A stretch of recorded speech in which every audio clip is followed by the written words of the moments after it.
So that is what I've got from chapter 55. That is Pig and Mandrake and Smilin' Jack. I wanted to introduce them to you.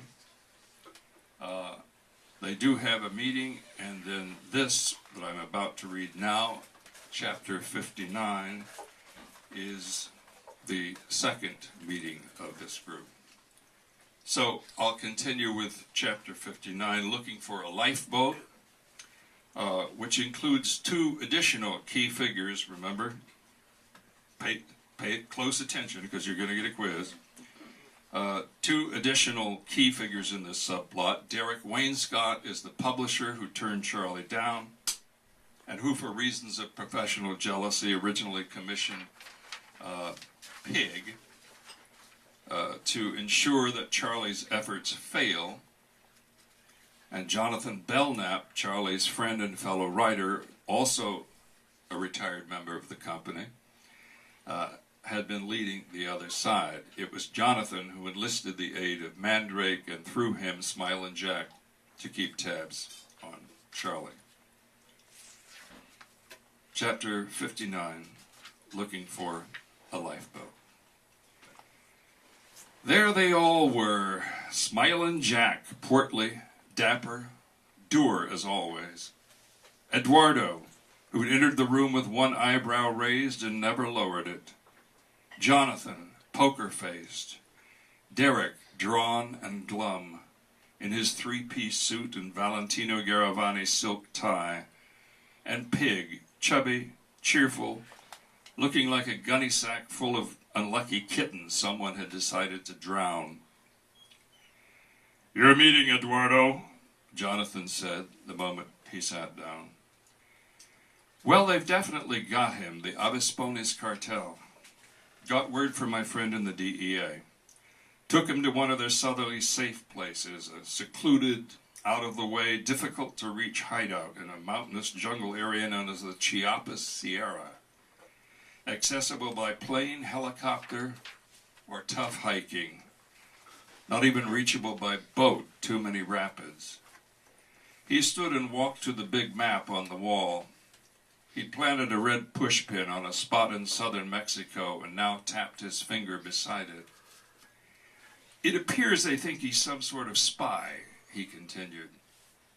"Maybe DEA, CIA, another cartel, who knows?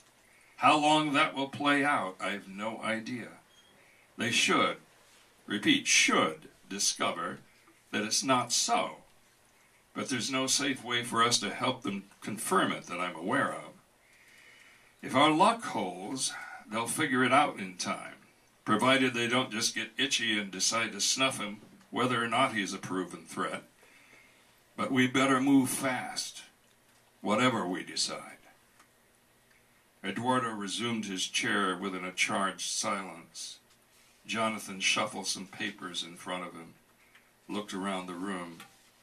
"But I can tell you right now," Eduardo added, smoothing his mustache, "the only way you're going to get him back is with a ransom.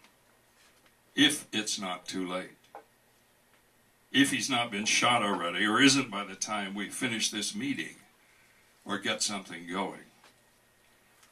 "We could try a little wet work," said Pig, grinning.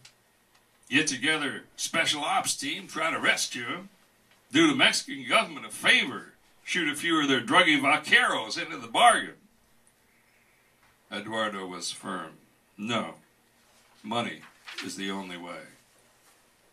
Pig said, "Or perhaps we could—" "Listen, Piglet," Eduardo barked. "Are you presuming to know more about Mexico than me? I was fucking born there. I'm telling you, ransom is our only hope. We want our boy alive, right?" Pig reacted with a glare that suggested he was ready to leap over the table and strangle him. Jonathan cleared his throat, waited a beat, then spoke. "I think Ed's right." He paused again to let the tension dissolve. "But how much money are we talking about here?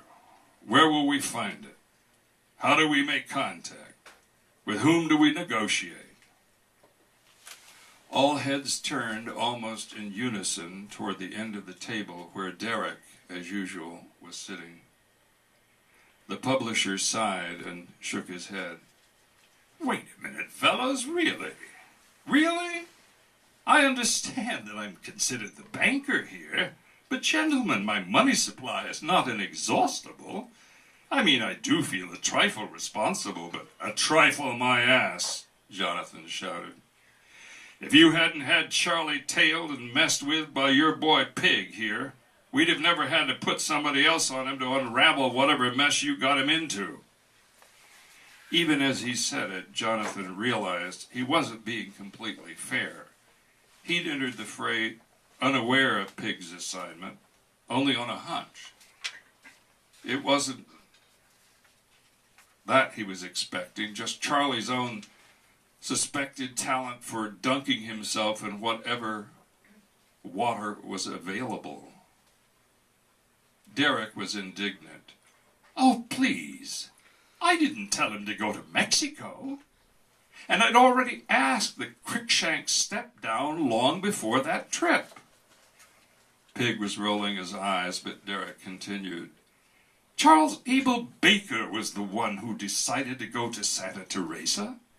He was the one who chose to hie himself downtown on some ill-considered shopping spree despite the fact that he'd been warned against it. You told us that. Getting picked up by the cartel is on him, surely." Jonathan placed both hands flat on the table and leaned forward, his jaw working back and forth. "Don't you get it, Wainscott? It's an unbroken chain of causation. If your boy hadn't rigged it with those Russian professors, we'd never have planted a GPS. There wouldn't have been spooks like Pig and Mandrake and Smilin' Jack and me following Charlie around like dogs trailing a bitch in heat. We left a scent, Wainscott. Why, of course they thought he was a spy.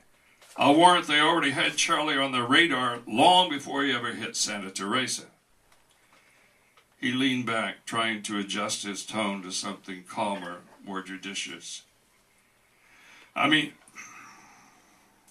I agree. There's enough fault to go around, but I don't know anybody who bears a greater responsibility than you. Tempers have been a little hot here. For my part, I apologize, but now we're all sitting in a room together trying to rectify the situation, to get our buddy back, and you, Derek, are the only person with the wherewithal to bankroll our operation." Clearly chastened, Derek sighed and closed his eyes a moment. Pig looked down at the table and blew out a long, controlled breath. When Derek opened his eyes again, he asked, "How much money are we talking about here?" Eduardo spoke first. "My guess, $1 million at least." "More," said Smilin' Jack. "Probably $1.5 million. "But I don't have that much," protested Derek. A smirk appeared on the faces of everyone else at the table. "Beg to differ, Mr. Wainscott," said Smilin' Jack. "Don't forget, we've been drawing on Banco Estafadores just like Pig has. We tapped into your account there, amigo." Wainscott levitated in his chair. "You what?" "No point hiding it anymore, Louisa," said Pig. "You've been bankrolling their ops as well as mine. They found out apart from anything I did, and then went in as me and withdrew just what they needed. Jack here did. So they know pretty much what's in there." "We know exactly how much is in there," said Eduardo. "And we assume," added Jonathan, "that's not your only nest egg." "I can confirm that," said Smilin' Jack. "I don't know about any American accounts, Derek, but I've looked at your holdings in Switzerland. I live in Bern," he added, "and I have my ways." For a moment, Derek could not speak, though his mouth was wide open. Finally, he said, "All right. I'll try to meet whatever the demands are. I suppose I owe Mr. Baker that. No, make that I do owe Charles Baker that, and I apologize most profoundly for my role in this, but we don't really know what the amount is, do we? He added, hopefully. No, said Eduardo, we're just guessing. And the first step is to find an intermediary, someone impeccable, someone the cartel will trust to arrange things. I have an idea about that, so I'll start to work on it immediately. His declaration hung there in the air for several seconds, a heavy chandelier dangling above the table by a thread. Derek was the one who broke the suspense. Were you planning to tell us at some point?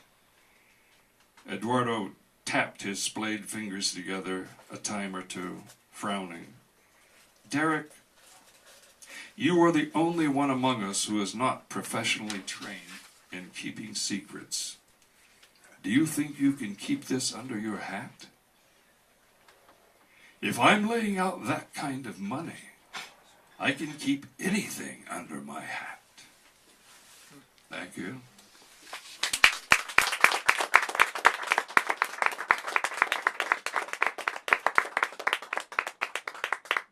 Thanks. So, of course, we still don't know whether Charlie actually gets out of his jam or not, but at least we know procedures have been set in place to help him.